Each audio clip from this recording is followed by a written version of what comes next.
We're talking now about DiamondCorp, a diamond company that operates in Africa. We've got here with us now an analyst from Ocean Equities. That's Chris Welch. Chris, welcome. Thank you. DiamondCorp's an interesting story because last year, any investor following what happened last year, it all started off badly with the big rains it had in South Africa. It had to cope with all that.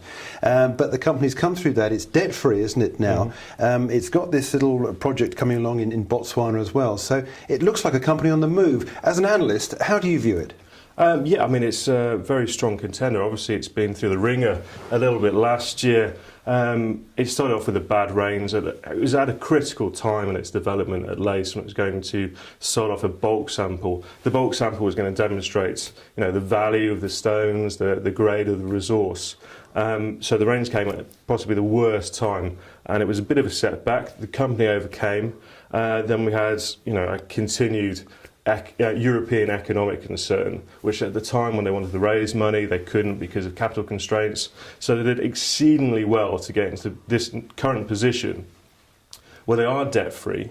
They've got a good mining project, they've got equipment they can base debt on, they've got a project that's got robust margins that can support the debt. So I think, 2012 should be a transformational year for the company. This, as you say, is the Lace mine in South Africa. Yeah.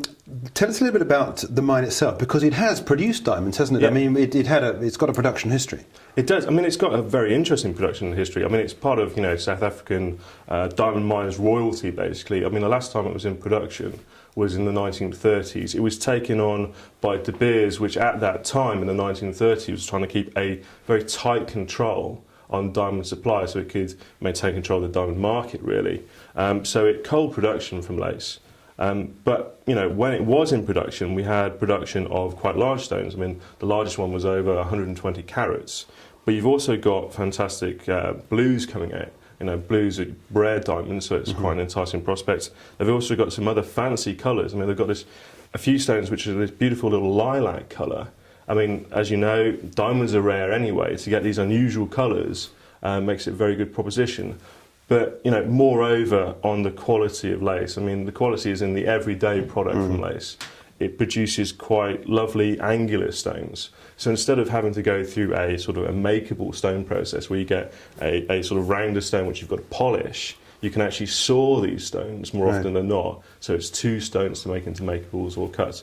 So for me, the overriding factor is that, the overriding value proposition is the quality of Lace's stones. Of course, the company's only as good as its management. How about the quality of the management in your view?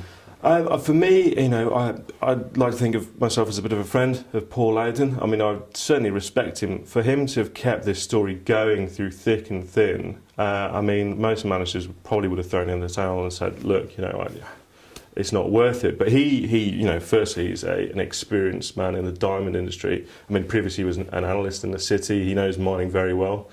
He's a smart guy. But he knows inherently the value of Lace, so he's going to keep on going through thick and thin to get this into production. And I'd back him. What about the Botswana project? How important is that to DiamondCorp? I mean, at the moment, there's no value attributed to DiamondCorp's share price in Jwaneng South. I mean, the early results have been interesting. I mean, it's the blue sky for DiamondCorp in that it's untested. It was previously ground held by De Beers. It's in the shadow of one of the world's richest diamond mines. I mean, I've got a geological training, so and a bit of experience in diamond mining. So for me, it's particularly interesting. I mean, I'm looking forward to their future results, which should come out soon on the second pipe in that area. But it's still early stage for that project. But certainly, blue sky is very interesting. When you say soon, what is soon? Soon, I mean, you know the mining game as well as I do. It's soon, mining a bit of it. Just watch out for it. Exactly. It's something we expect soon. I'm expecting, further interesting results. But the follow-on and interpretation of those results is going to indicate the value of Jwaneng South. What about funding? This has obviously got to be it's a big question, isn't it, about this for this year? Yeah, exactly. And, going back to how it's now a debt-free company, they cleared off the final bit of equipment debt they had last year. So there's a lot of people that are interested in diamond debt and diamond supply. Obviously, you've got the major jewelers that want to remove their weakness in their supply chain by taking hold of raw diamond supply. You've also got South African banks that want access to rand-denominated debt because they've got a bit of isolated rand money in South Africa that they have to put to use. So, I mean, for me, DiamondCorp is in a very strong position to access that debt and also access, supply weakness for the jewelers. In terms of diamonds for 2012, is it a commodity or a commodity class to back? For me, it's a commodity class asset that I think is going to outperform this year. Talking to Ocean has a lot of, very experienced investors, and it's a privilege to talk to them. And a lot of them say, well, I'm not going to touch diamonds. I mean, if you look at diamond exploration over the last 10 years, there's been no major successes. For me, that's the major point. The supply chain is so constrained because we've had no major exploration successes recently. The supply chain is the cupboard's bare almost. There's a few interesting green fields, there's a few interesting brown fields, but we're running out of fresh kimberlite supply. Chris, thanks for joining us. Interesting story that covering DiamondCorp there. That's Chris Welch from Ocean Equities.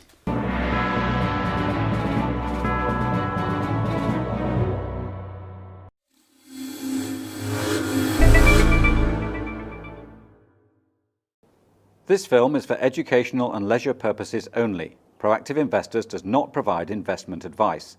The company is a publisher and is not registered with or authorized by the Financial Services Authority.